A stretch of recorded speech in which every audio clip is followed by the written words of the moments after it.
oleh Mas Vicky di pojok sana. Dan kita akan sama-sama menemani Anda semua di acara Rumpi No Secret. Baik, kita ke pojokan dulu ya. Untuk membahas berita apa yang menjadi highlight kita hari ini. Berita hot.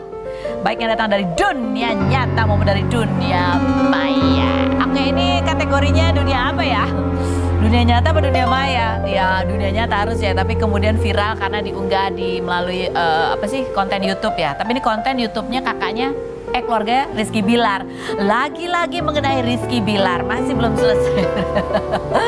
Ini viral soalnya ya, kita bahas ya. Sebetulnya udah diupload 2 hari yang lalu, tapi baru viral hari inilah gitu, atau kemarin deh. Sampai ada artikel, tak terima Rizky Bilar disebut bangkrut, ayah pamer BPKB mobil-mobil mewah. Mobil-mobil mewah, catat bukan cuma 1 ya kan gitu ya. Jadi ini kan banyak munculnya gara-gara kan ada himbauan supaya kalau pelaku ini tuh jangan tampil di TV apalah segala macam lah. Jadi orang pada langsung deh ya, langsung berubah kehidupan ya. Itu rumah ternyata masih kontrak, mobilnya masih sewa gitu kan. Ini keluarganya klarifikasi, bukannya sombong kata keluarganya. Ini hanya klarifikasi. Coba kita lihat seperti apa sih klarifikasinya berikut ini. Sampai harus klarifikasi ya. Kalau aku mau cuek ngapain klarifikasi ya? Gitu kan? Dia kali ada yang nuduh gitu karena memang waktu itu pernah ada yang buat konten doang, buat kan biasa gitu ya. Tapi kalau punya sendiri emang ada ya kan. Rumah juga ya nggak salah netizen bilang itu ngontrak, emang ngontrak tapi udah beli, mau dibangun. Ya itu cuman ulang lengkap aja informasinya. Tapi apa pandangan netizen juga berikut. Tapi pertanyaannya masih ada masalah ya kan. Kenapa BPKB semua sama bapaknya? Ya, bukan istri yang pegang, maaf kalau salah. Mungkin dipinjem untuk buat konten ya kan. Nah, kalau ditunjuk kalau dia megang istrinya kan nggak bisa ditunjukin ya kan. Yang berikutnya, aku BPKB ku siapa yang megang? Di mana BPKB ku? Oh belum lunas. Oke lanjut berikutnya. Kok bisa surat-suratnya sama keluarga Bilar katanya gitu? Iya itu sama ya berarti ya. Ya pinjem kali. Empedu kalau udah pecah kena hati pahitnya. Walaupun dicuci tetap pahit seperti itu, penyakit hati susah banget sembuh. Sabar Bilar katanya gitu. Lagi berikutnya.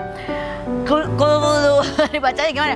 Keluarga Bilar punya usaha semua. Bapaknya masih aktif kerja di Medan, ibunya jualan rendang, 2 kakaknya punya toko emas, kakak perempuan di Jepang katanya gitu. Iya.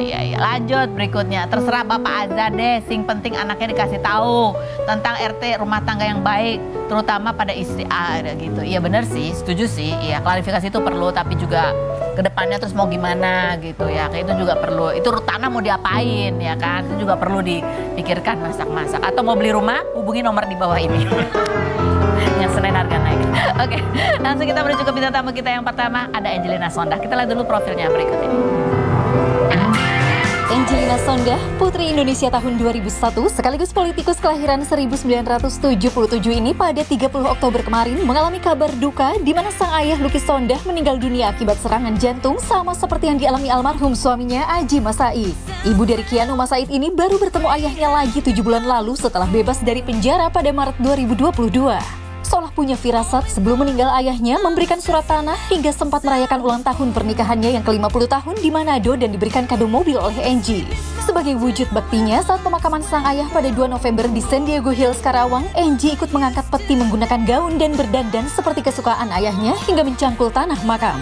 Benarkah Angelina Sondah sempat diminta menikah lagi oleh mendiang ayahnya? Dan seperti apa pesan dan kenangan terakhir ayahnya? Saksikan kisah selengkapnya hanya di Rumpi No Secret. Private Room bersama Angelina Sondah hari ini turut berduka Angie. Kehilangan orang tua itu pasti, aduh sedihnya luar biasa. Itu kehilangan cinta pertama kan. Karena kan apapun kita lahir yang pasti mencintai kita pertama-tamanya dan sampai akhir kan hanya orang tua kita. Ayah, ayah dan ibu sih sebenarnya kan. Tapi ayah tuh karena aku anak perempuan kali ya. Jadi my first walk, my first talk gitu. First kiss, first hug. Aduh, udah. Dan kehilangan dalam keluarga kamu berarti ini kehilangan lagi sosok laki-laki yang dewasa begitu ya? Iya. Nggak mudah karena ngerasa sendiri. apalagi saya harus menjaga ibu saya yang memang terkena demensia level sedang dan ODKJ. Jadi aku merasa bahwa ya Allah, ayahku tuh sungguh sabar. Dia bisa mendampingi ibu saya gitu. Semenjak kematian kakak saya kan ibu saya mungkin goyang kali ya, saya di dalam gitu. Dan ayah saya tuh sangat sabar ternyata. Karena ketika saya ditinggal, saya juga kayak ya Allah sebegini ya gitu ya. Saya juga nggak paham obat-obatnya mami gitu. Saya nggak paham treatmentnya gitu. Dan di situ aku kangen ayah saya.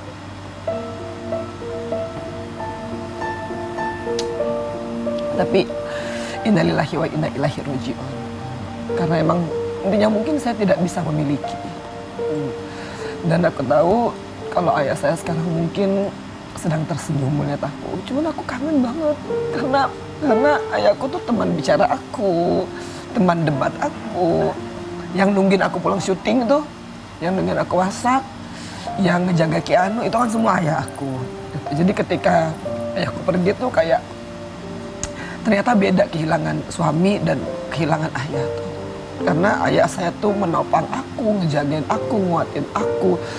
Dan nyaris tidak pernah mau menunjukkan kalau ayah aku tuh sedang sakit. Banyak hal yang apalagi single parent biasanya apa-apa nanya. Iya, jadi karena aku 10 tahun di dalam, itu kan yang datang seminggu 3 kali, itu kan hanya ayah aku. Dan yang terus nguatin aku, Wenji udah ya kamu kuat ya. Dan ayahku tahu rahasia banyak.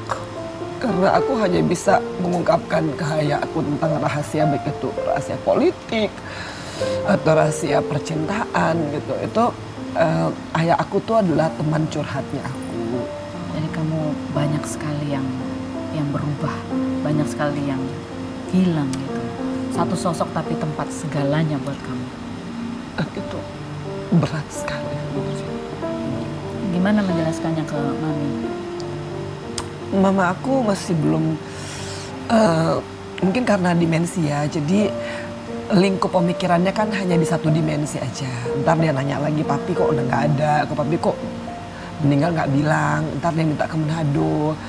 Ntar habis itu dia bisa meledak-meledak gitu. Dia bisa mempersalahkan Tuhan gitu.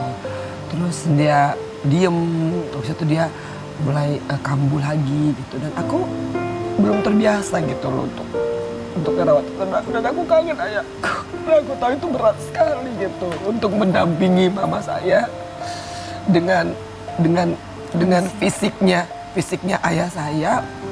Diantar jalan pagi, setiap pagi gitu, disuruh makan, ditemenin makan gitu kan, nemenin ngomong walaupun mamaku ngomongnya udah nggak nyambung ya. Dan aku tahu ternyata ya Allah, ayahku tuh sungguh seorang yang sangat penyabar. Kan kuat ya. Karena dia mendampingi aku. Ya, mendampingi mama. In a meanwhile dia ngedampingi mama. Terus in a meanwhile juga dia ngejaga Keanu gitu kan. Ya Allah, makasih ya Dad. Jadi baru saat ini kamu bisa betul-betul memahami apa yang dialami oleh papa. Dan baru kali ini aku menyadari bahwa memang ayahku mencintai aku tuh dengan perbedaan. Dan itu nggak mudah gitu. Karena setiap kali aku jalan gitu kan, kalau di rumah kan aku nggak pakai hijab kan. Sometimes dia bilang, kamu cantik loh sebenarnya kalau begini gitu kan. Dan aku tahu sebenarnya lagi memendam kekecewaannya gitu kan. Tuh, badan kamu masih bagus loh Yanji ya gitu. Dan aku tahu ketika dia mengutarakan itu sebenarnya ada keinginan dia yang dia pengen lihat aku tuh sebagai prinsesnya dia. Karena kan yang coaching aku tuh jadi putri Indonesia itu pasti ayah aku. Ayo sini latihan dulu Ji gitu. Kamu kalau ditanya begini, jawabnya begini ya. He is my everything, and aku tuh nggak mungkin jadi begini kalau tanpa coachingan ayah aku. Bahkan hari pertama aku ditahan, aku dibawa, itu semua yang nganterin tuh ayahku gitu. Aku tuh selalu ingat gitu, dari sidang ke sidang gitu, itu selalu ayah saya ada gitu. Dan hari pertama aku ditahan, itu pun ayah saya yang nganterin. Sampai aku bebas tuh ayah saya pun yang menjemput gitu loh. Ini ada salah satu cuplikan juga ya, apa yang disampaikan Papa waktu itu. Pada saat Angie kena kasus, dia sudah pernah menyampaikan bahwa politik itu Kejam ya. kejam. Kita lihat yang berikut. Aduh. Ayah saya bijak. Dia punya banyak referensi bacaan yang luar biasa. Dan ketika dia mengutarakan kekecewaannya ataupun kemarahannya nggak pernah gitu loh yang dengan nada yang tinggi gitu kan. Aku tahu aku keras kepala gitu. Karena mungkin juga itu yang ayah saya inginkan gitu, mempertahankan argumentasi, terus bagaimana memperdebatkan hipotesa gitu. Dan semua itu karena ayah aku tuh ngedampingin aku dari hari ke hari gitu. Gak ada satu hari pun yang ayah saya tidak mendebatkan statementnya aku gitu. Pilihan-pilihan kamu. Ya Allah, he is my everything gitu. Dan aku tuh terus terang rapuh. Aku kadang masih mencari gitu loh. Maksudnya kadang-kadang aku pengen pulang bawa cerita kan ke Dedi gitu kan. Atau enggak, ya sekedaran berbagi gitu. Ataupun minta pendapat. Dan itu hilang semua. Apa yang terakhir yang disampaikan oleh Ayah saya tuh cuman, aku tahu gitu, dia pengen sekali untuk aku merayakan ulang tahun aku bersama dia di Manado. Karena tahun lalu kan aku masih di dalam ya. Jadi dalam perjalanan ke rumah sakit sebelum aku meninggal, dia cuma tanya kan satu kata aja, Eji kamu mau rayain ulang tahun di mana? Aku bilang kayaknya kalau di Manado susah deh, Dad. Nah biasanya ayahku tuh sangat debatable. Biasanya dia tanya, ayo pulang dong ada ini. Tapi saat itu tuh dia cuma diam aja gitu. Dan aku tahu bahwa aku nggak akan tiup lilin sama ayahku gitu kan. Apalagi 2 tahun terakhir karena COVID kan, jadi aku nggak pernah merayakan ulang tahun dengan keluarga. Tapi aku udah cukup bersyukur karena aku diberikan waktu 7-8 bulan bersama ayah aku. Kan. Walaupun itu bagi aku tuh nggak cukup membalas baktinya yang 10 tahun bolak-balik gitu loh. Ayah aku ikut menyusun pledoi aku, baca berkas-berkas sidang aku gitu kan. Dan aku memberitahukan rahasia-rahasianya aku ke ayah aku karena aku tahu hanya ayahku yang bisa memegang rahasia aku ini dengan aman. Dan semua itu dibawa mati oleh ayahku.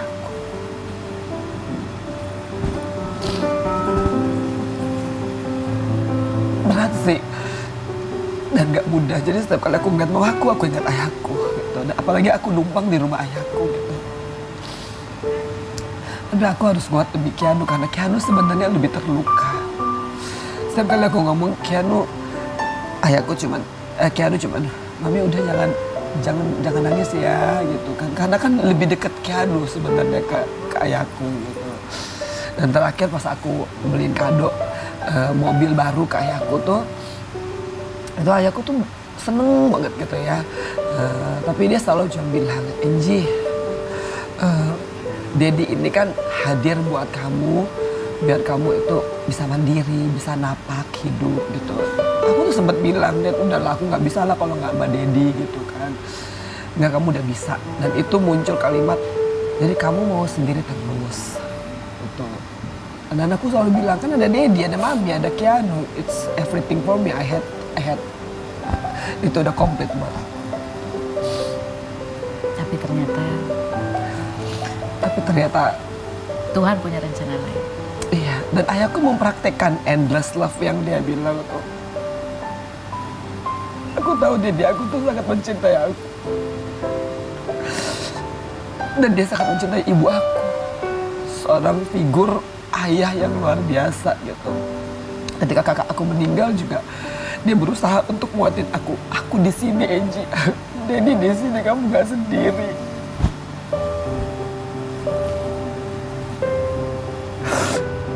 Walaupun dunia rasanya mau runtuh gitu kan, karena kakakku meninggal dan ayahku tuh dari yang jalannya masih tegap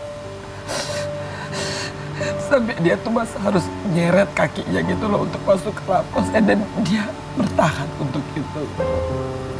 Jadi aku tuh merasa nggak cuma separuh jiwa aku, kayaknya ini juga jiwa tuh lepas gitu kan. Dan aku masih belum bisa menemukan hari-hari aku gitu. Dan meyakinkan diri aku bahwa aku bisa kok, Dad. I'm your little girl and I can survive gitu.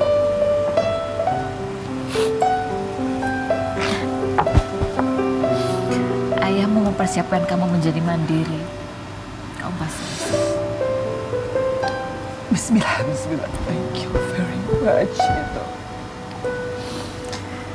Wow. Ya. Pasti sakit rasanya ya. Kehilangan, kangen, pedih. Perih ya, karena aku biasa pulang, Dedi masih nunggu, terus aku masih mainin piano buat Dedi gitu kan. Dia suka banget lagunya Evita Peron, lagunya You Raise Me Up gitu kan.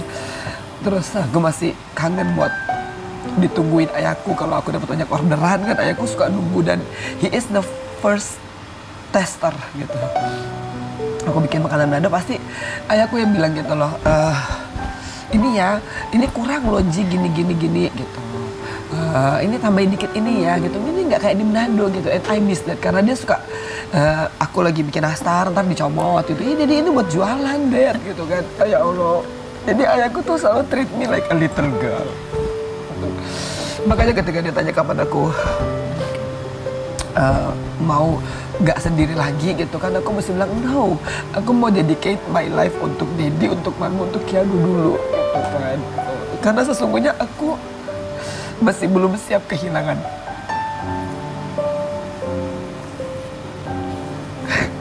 Tidak ada yang pernah siap kehilangan.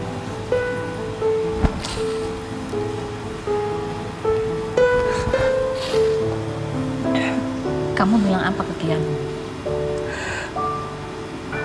Saat pertama kali aku bilang, Kianu, Opa udah pergi ya.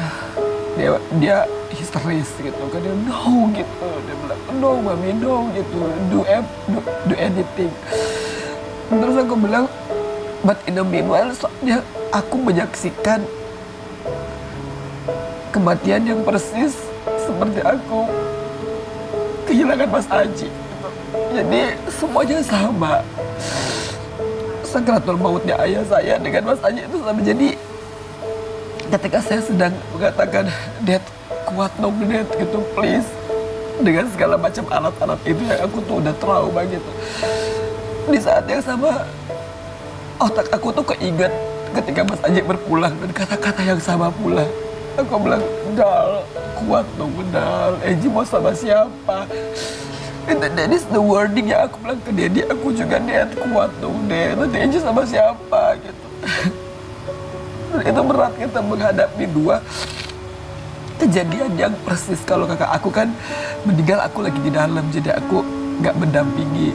Tapi dua orang yang aku cintai, alhamdulillah Allah memberikan aku kesempatan untuk mereka berpulang di tangan aku gitu. Right in my hands gitu. Walaupun itu kadang-kadang menjadi nightmare buat aku ya, tapi at least aku ingin mengantar Dedi ke tempat penistirahatannya terakhir gitu. Dengan anak yang mungkin sangat mengecewakan dia. Karena itu kamu mengantarnya dengan baju yang paling bagus. Karena aku datang dengan baju aku yang selalu Dedi suka gitu kan. Aku pengen nunjukin bahwa Dad, you know, thank you for making me like this gitu. Karena aku tahu Dedi itu suka kalau aku udah lega-lego gitu kan. So I want to make him cheer up gitu.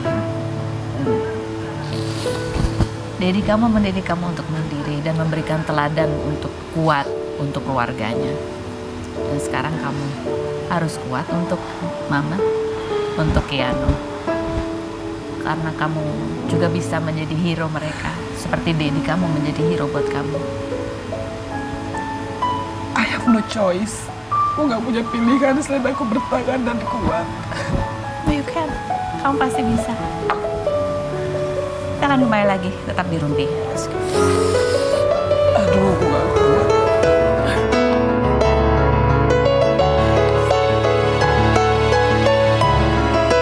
Kita sudah bersama dengan keluarga Hartono. Ini ada maminya, Mami Nadia, ada Clay, ada Cliff, ada dedinya di situ yang rekam ya. Dedinya malu katanya. Oke, Kak, ini adalah keluarga yang sering sekali membagikan obrolan-obrolannya bersama anak-anak gitu ya. Mau kemana? Oh, dan cerita parenting mereka yang kemudian banyak menginspirasi orang-orang dan ditonton sampai jutaan kali. Coba kita lihat seperti apa sih konten mereka. Ini dia kompilasinya. Itu ya, itu. Ini sampai gimana caranya ngasih tahu anak-anak ya kan ya. Kayaknya aku nggak kayak gitu ya dulu waktu anak-anak. Ini anak umur 4 tahun sama 2 tahun gitu ya. Tapi kamu bisa berkomunikasi dengan lemah lembut ya, Ma.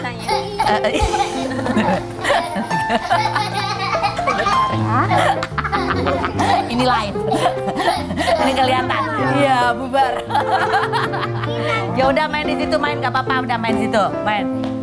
Idenya dari mana sih bikin konten keseharian kalian ini sama anak-anak? Sebenarnya kalau dibilang konten tuh bukan ya, tapi kayak aku iseng rekaman anak-anak lagi sehari-hari, terus mereka kebetulan lucu, aku posting, kebetulan banyak yang suka kayak gitu aja sih. Kalau sengaja direkam gitu, konten enggak sih. Jadi kamu ingin mengabadikan keseharian kalian aja nih sebetulnya ya? Betul. Tapi ini anak-anak kalian tuh kritis banget loh ya. Tadi aku habis dari situ kan hidungku agak merah, ditanya, nanti kenapa gitu. Tadi kamu tanya, nanti kenapa?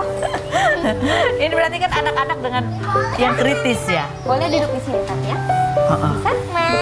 Ya duduk yang baik. Anak-anak yang kritis gitu ya. Berarti kamu tiap hari lu ditanya apa di... Oh iya oke.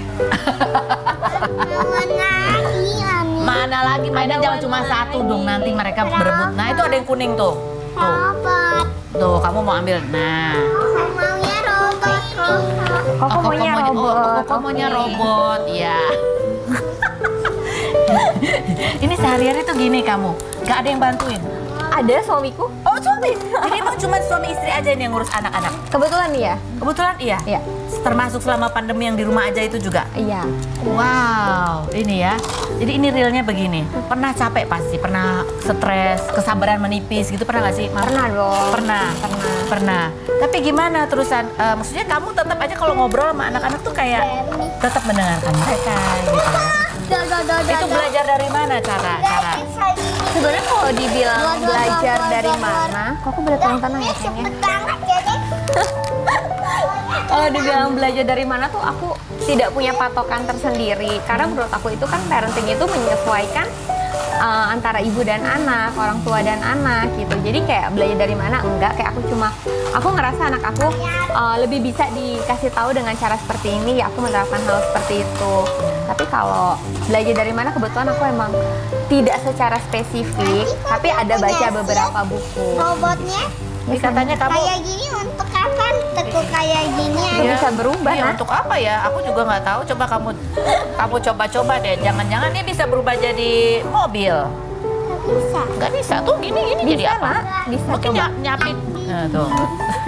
Terus benarkah bahwa yang kamu lakukan sekarang juga agak sedikit berbeda dengan parenting yang kamu alami waktu kamu masih kecil? Ada orang tua kamu? Ya lupa. Iya.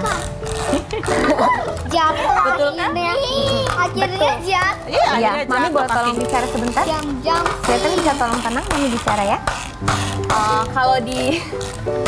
Kalau dibilang sama pasti tidak, karena kan aku juga mengalami kayak pada anak-anak tahun 90-an pada umumnya lah ya, kayak yang namanya dikurung kamar mandi, dipukul, itu pernah mengalami hal itu juga, karena itu bukan kesalahan dari kedua orang tuaku, karena mereka juga mungkin Mengalami seperti itu. lebih pastinya, lebih dari itu. Jadi mereka berusaha upgrade diri mereka, tapi sampai pada saat itu.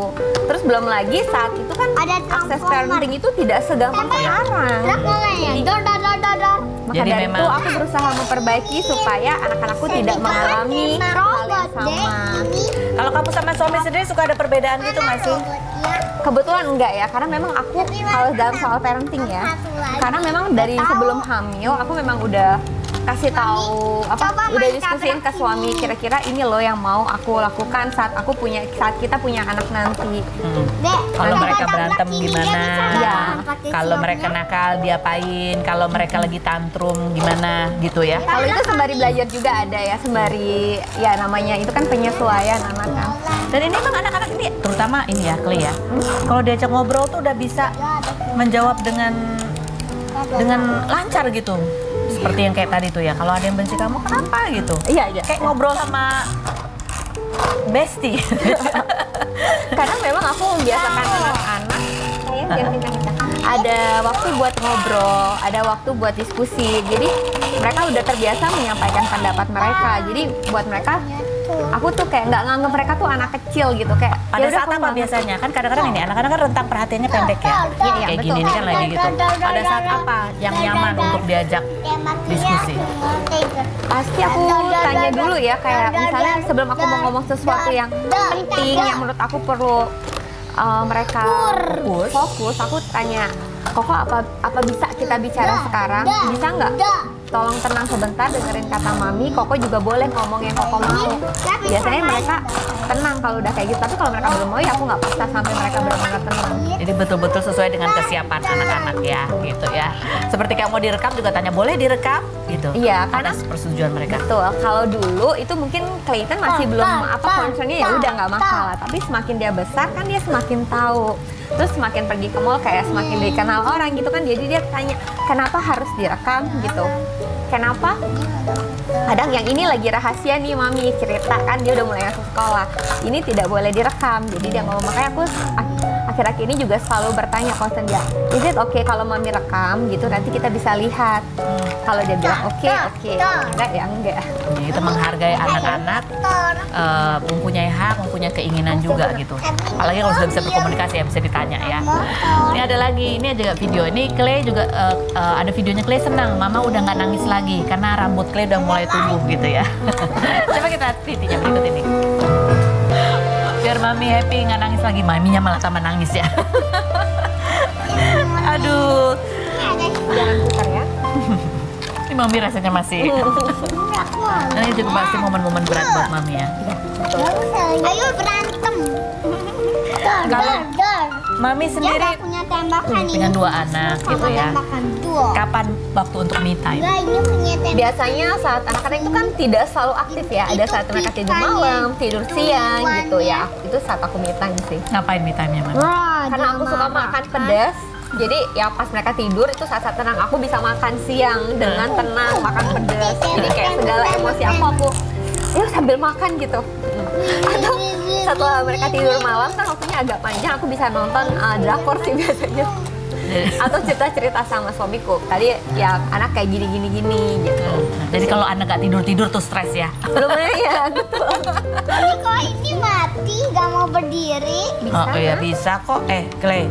Kok, nanti mau tanya. Koko, nanti tanya. Ini Mami atau enggak Mami? Mami orangnya galak nggak sih Mami? Enggak. Enggak ya galak, enggak galak.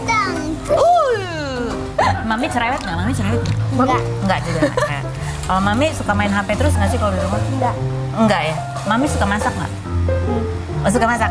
Makanannya yang enak apa masakannya? Enak. Apa? Yang kamu paling suka apa? Potato salad. Oh, potato salad. Kalau Dedi bisa masak nggak? Jadi bisa masak gak? Enggak.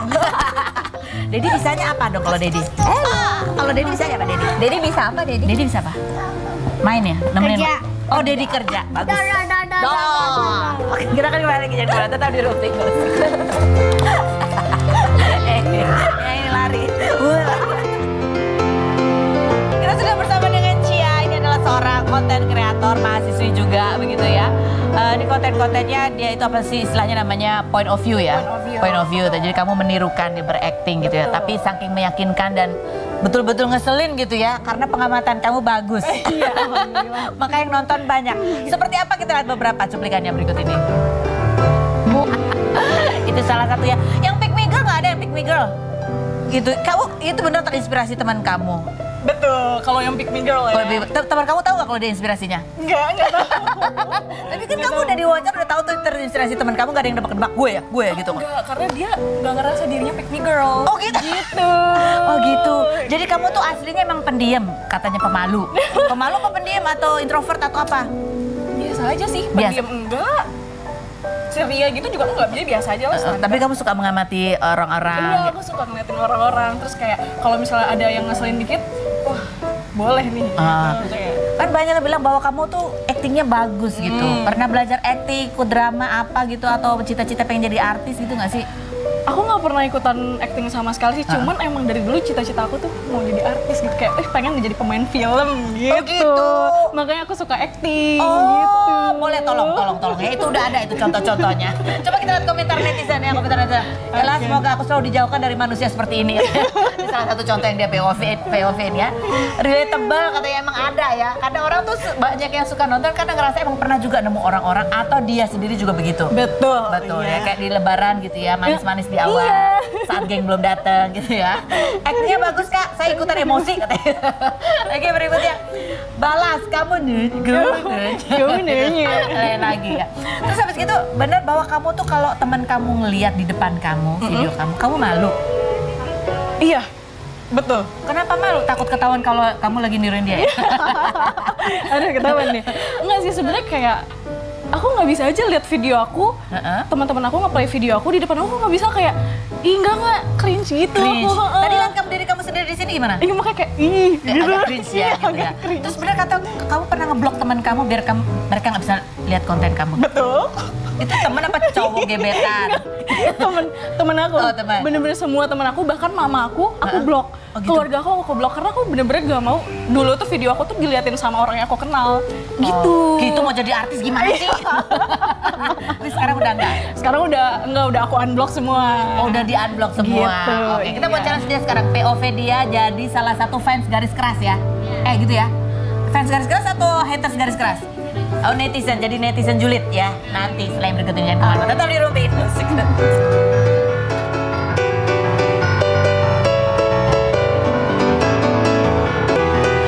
Baik, kita sudah kembali lagi bersama Cia dan Angelina Sonda. Sebelum kita lihat POV-nya Cia menjadi haters, menjadi netizen ya, Kita mau tanya kalian berdua ini, pernah nggak pernah mengalami hal yang berikut ini? Suka sama sahabat sendiri? Jujur. Pernah? Aku Ah. enggak. Bohong. Konten lagi, konten. Enggak, bener enggak? Kalau sahabat nggak pernah, kalau temen Oh, pernah. teman pernah. Gitu. Justru Sahabat jadi suka- pacar dulu baru jadi sahabat. Oh, oke baiklah. Pernah nggak pernah di endorse, ditawar harga teman? Harga teman ya, jangan mahal-mahal lah gitu. Aku belum pernah sih untuk. Oh, belum pernah ya? Iya. Pernah. Oh, pernah. Ya, pernah banget. Terus kasih Kak? Manajer kan. Oh, manajer. Untung ada bumpernya manajer ya. Pernah nggak pernah berniat operasi plastik? Pernah banget itu. Pernah banget. Pengen aja kayak tirus, Oh, tirus. mancung, Itu masa gitu. operasi plastik. Pengen tarik benang. Pengen. Oh, itu kan ya. bukan operasi plastik. Oh, bukan ya. Itu bukan. Oh, udah tapi udah. Belum. Oh, belum. Berarti ya, Nanti gini ya. tolong di endorse ya. Bisa. Pernah nggak pernah minjem barang branded punya temen? Branded enggak. Nggak pernah. Barang aja biasa. Iya, barang biasa. Belum, tapi punya niat sih kalau sekarang. Biasanya Pak saudara-saudara gitu ya. Oke, baik. Sekarang kita mau Cia. Oke, Oke. coba 30 detik. Apa? Kamu POV jadi netizen, komentarin sesuatu atau apalah gitu. Terserah deh. Oke. Komentarin apa nih? Apa kek yang lagi rame? Jadi netizen lah, jadi netizen. Oke. Hah? Demi apa dia nyambut laporan? Ih, enggak bisa. Maksudnya kayak dia udah dibeli satu Indonesia tapi malah milih balik lagi. Aduh, tapi yaudah deh, gimana kita doain aja yang terbaik ya buat mereka. Udah. Cuma netizen peres. Keren. Ini menjadi inspirasi buat Angie ya. Iya. Mau bikin apa? Kamu POV apa kira-kira? Enggak sih, kalau sekarang udah error ke berpikir ya. Ada harga bawang, harga tomat, harga cabai lupa Oh, semua. lupa semua. Oke, baiklah. Kalau gitu nanti kita bawa Angelina Sonda untuk tarik benang dulu. Iya, endorse. Angie, terima kasih Cria, terima kasih buat Anda semua. Sampai Jumat kita ketemu lagi di acara Rumpi No Secret.